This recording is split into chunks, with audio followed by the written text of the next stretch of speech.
Hey guys, it's Kevin again, and this is going to be my review for 24 Live Another Day, episode 7. And, this episode was amazing. Again, another amazing episode. By far the best episode of the season. I feel like each episode, I just am going to keep saying that. Best episode of the season, best episode of the season. But this one really, really was, and I love that about this episode. And, let's just get this episode, because overall, as I said, I really, really enjoyed it. So we focused a lot more on Simone in this episode, which I liked, because, we've seen a lot of Simone, but not as much as we saw in this episode. So basically, remember how Simone got hit by that bus? Well, Yasmin is now staying with her neighbor who comforts her. The bus driver says she was chasing a little girl, and indicates Yasmin, and the cop comes to talk to her and asks if she knows her.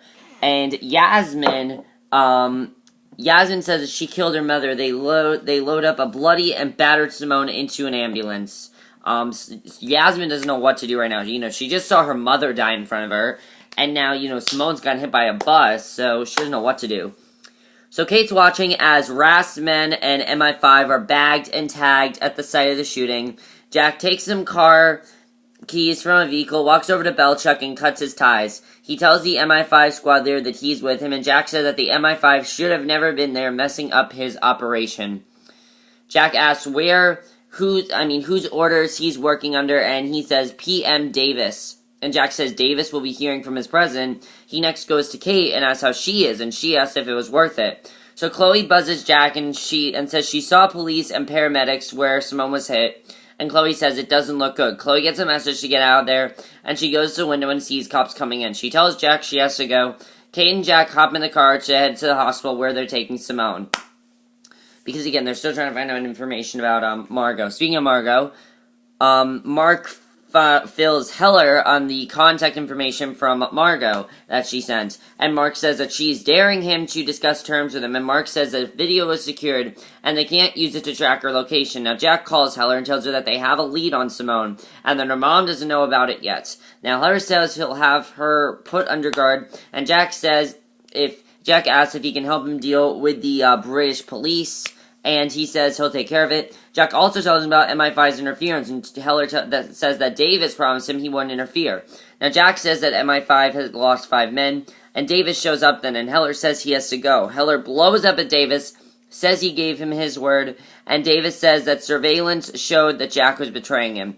Now Heller says he should have never had him under surveillance. Davis says under normal circumstances he wouldn't doubt his judgment, as if Heller is withholding information about his health, which, as we know, Heller is dying of Alzheimer's, so, that's a pretty big thing, of course. And Davis says if what he's heard is true, he has his sympathies, and Heller says he should have come to him directly, and Davis says he's coming to him now. Heller says if he thought his health was putting anyone at risk, he would resign.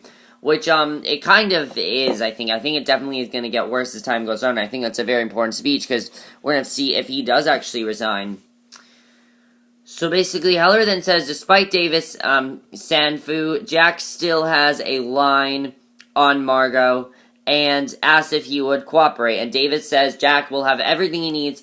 Now, Simone is assessed in the ambulance with likely internal bleeding and multiple fractures. They note the missing finger, unrelated to the accident, and Simone's phone rings, and the EMT takes the call.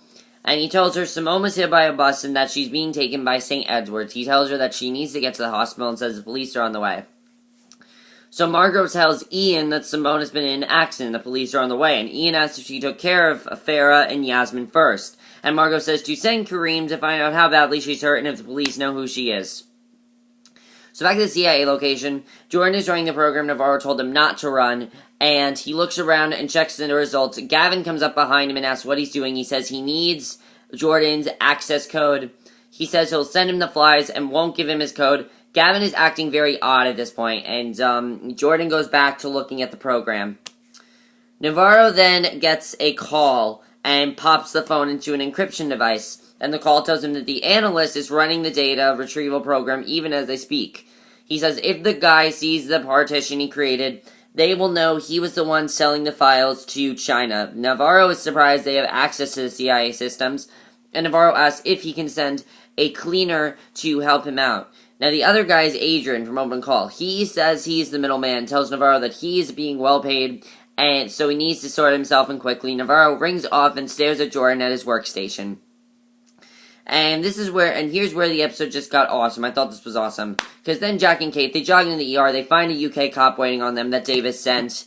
And, of course, her name is Helen. And says she is actually there to support them. And Helen says Simone was chasing Yasmin, who said that Simone killed her mother, Farah, and the police found the body to confirm this. So Kate goes to talk to Yasmin, obviously because she knows that Yasmin's probably traumatized by this. And basically Jack then goes to talk to the doc who's working on Simone. And the doctor tells him that she is unconscious, but is coming around. And Jack says he has to talk to her before she goes to a CT scan. The doctor says it's not possible, and Jack tells him his lives are at risk and that he needs to get her as stable as possible so he can talk to her. Kareem shows up at the hospital, lurks around, heads into a linen closet, and rifles through some hospital uniforms and changes into one. So Kate hits a vending machine, then goes to see Yasmin, who's under guard. And I just thought this was a very big scene. We see that Yasmin's being checked over by a nurse who leaves her with Kate, and Kate hands her a can of ginger beer, and sits beside her. She introduces herself and asks if they can talk, and Yasmin asks if she's American. She tells her she's sorry about her mom and asks what happened. Yasmin says it was Aunt Simone that did it, and she says she was married to her uncle Naveed Shabazz, and she says she heard them shouting, and her mom says she was going to call. Well, we know this whole story and everything. So she says, she tells her the story and everything. So Yasmin says she never met Margot, and Kate thanks her for talking to her, and Yasmin asks what will happen to Aunt Simone, and Yasmin says she hopes she dies, and Kate calls Jack, and he says they're still trying to wake up Simone, and Kate tells him that Simone was trying to get Farah and Yasmin to leave London, and Kate says they have a great chance to turn to her, and Kareem lurks nearby, then calls Margot.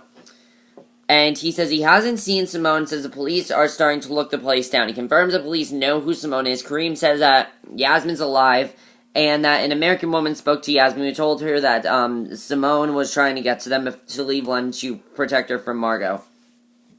So Margot tells Ian to get everyone to pack up. He gives the order. Ian says Margot doesn't have to do this, but Margot says that Simone has already betrayed her once and won't let her do it again. She tells her soon to move a drone within range of the hospital. He goes to do what she asked.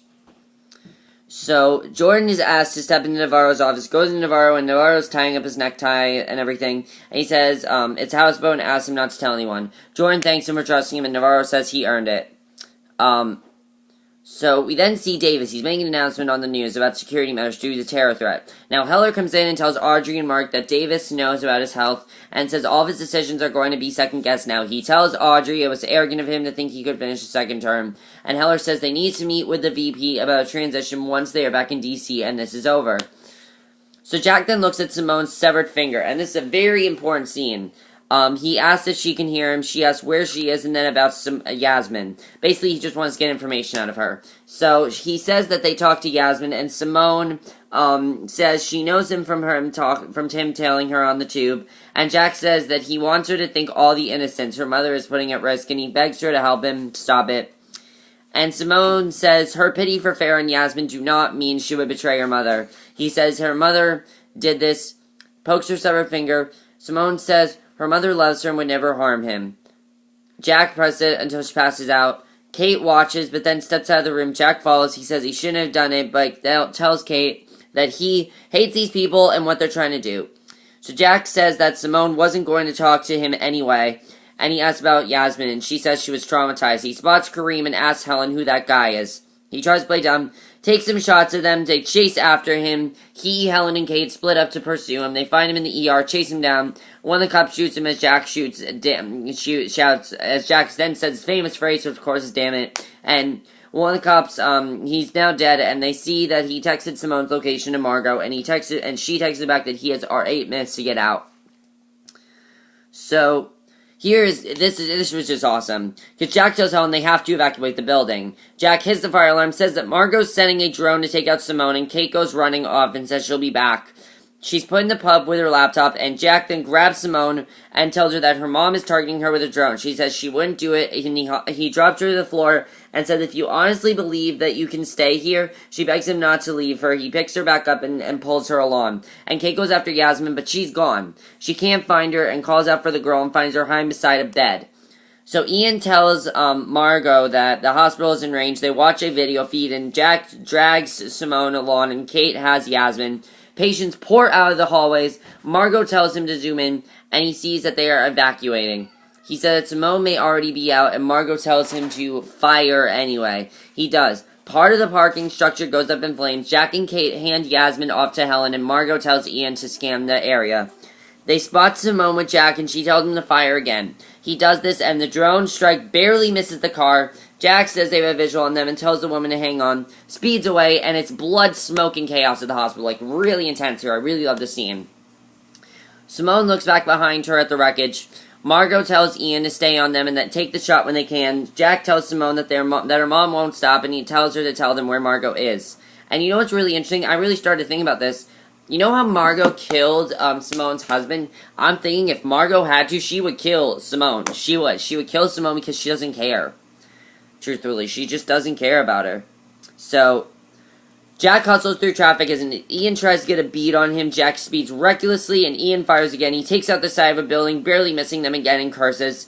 Jack gets stuck in traffic and backs up. He says they have to switch cars. They hop out. Kate drags Simone along, sees a construction mess up ahead. He punches a guy, steals his SUV. They hop in, and Ian sees all this. He can't get a look. He can't get a lock before they speed off. A car then pulls into a tunnel. Jack pulls his gun, they steal it. They decide to head to the CIA station. Jack puts a brake on the gas pedal. The SUV sends it speeding out of the tunnel. Ian locks a missile on it, blows it up. Margot tells him to look at the footage again, and they see it's from the Infair, that it's empty, and they've lost Simone now. So where's Simone? So Jordan then heads out for the dead drop. He walks to the docks, looks for the right vessel, steps aboard, and looks at the padlocked door in confusion. He looks around, then is shot in the shoulder. The shooter comes to check on him and searches for him in the water. He doesn't see him. Mark sneaks out to meet the Deputy Minister of Russia. The Deputy Minister tells him that he has to hand over Jack, but Mark says the rendition order was signed in haste, and the DM says he knows Mark forged a document about Audrey's past with Jack. And he also says that forging Heller's signature is treason, and Mark says he can't intimidate him because Jack is out in the field, and he can't get his hands on him if he wanted to. He says once Jack has served his purpose, he can have him. The DM says for his sake, it better be sooner than later, and he'll expect his call. So that's really big. So we'll have to see if he'll actually hand Jack over to the Deputy Minister. We'll have to see. So Heller makes a call to Jack, and he says he's seen the event at the hospital. Jack said they are headed to the CIA with Simone, and they're trying to keep her alive. He asks if there's a chance to find Margot before the deadline, but Jack says they're running out of time, and Heller says he needs to save him, and that he'll explain it once he gets there. And Jack tells Kate she has to drop him off, then Simone to the CIA. So Ron comes in to see Heller with contact information for Margot. Then he says he got through back channels. He also has a jacket the president asked for. Heller tells him that Mark is not to know about this, refuses to tell Clark his plans. Heller dials the number as he changes his jacket. Jack drives, Ian packs, and Margot looks at the photo of her daughter sadly. So, Jordan crawls up... Who's calling? Okay. Jordan crawls up out of the water onto a step in great plan from the wound he sustained. Margot's phone rings. She takes a call from Heller. The rest of the episode is this call. The very end is this call. They greet each other with disdain. She says she didn't think he was man enough to make this call, and he says he still has enough time to turn himself over, and she says it seems like he already has decided. He asks if he can trust her to keep his word to stop the attack. Margot asks this a tactic to buy more time, and he says no one else knows he's making the call. Margot says if that is true, then he surrenders her under her terms. No one else will die. She says she's waiting for his decision, and Heller says that his decision has already been made. And that was huge, because the thing is, why would you trust Margot? He can't trust Margot. He just can't. And something really bad is going to happen now, because now he has trusted Margot. So it's going to be really interesting to see what happens there. Also, do you think that Simone might end up, getting killed by her mother? I think she's going to. I think, if Margot had to, she would kill Simone. And I think, Jack and Kate are going to help her and everything. We're going to have to see what happens there. What's going to happen with Yasmin? We don't know where Yasmin went, so we'll have to see what happens there as well. As far as as far as Mark goes, will Mark actually turn Jack in? Will he actually do that? We'll have to see. But I really don't know. But overall, this episode was very, very good. I really enjoyed it. And I just thought it was a very good episode. But that's it for my review. I hope you enjoyed it, and I'll see you guys in my next video, which will be my review for the season premiere of Pretty Little Liars. So I will see you guys for that. Okay, bye.